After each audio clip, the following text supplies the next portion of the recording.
জয় গুরু।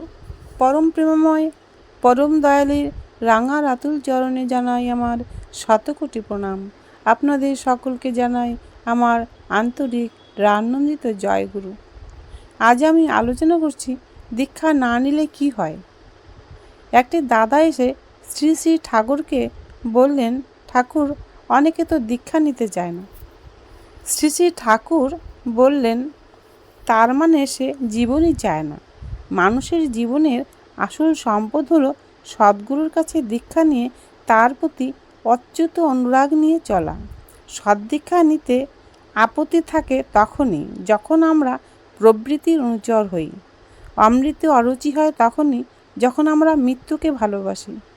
আমার কথা হলো, এসো, ধরো, করো, আজ বড় দুঃসময়। এখনও যদি তাচ্ছিল্য করো, লাঞ্ছিত হবে। যদি প্রাণ থাকে, রক্ত থাকে, পিতৃপুরুষের সম্বল থাকে এতটুকু, এই লহমায় এখনই ঝাঁপ দাও। বড় দুঃসময়, এমন দুঃসময় আর আসেনি। এখনও দেরি করলে পাতিত্বের চরম হবে। আমি বলি, হিন্দু কি দুনিয়ায় এমনই বোঝা?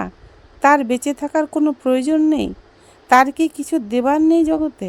কে আছে এই হিন্দুর? কে তাকে ধরে তুলবে? কে তাকে বলবে, তোমরা বাঁচো, তোমরা উন্নত হও, তোমরা আদর্শ পরায়ণ হও? কে তাকে হাত ধরে চালিয়ে নিয়ে উপনীত করে দেবে মহা গৌরবের শিখরে?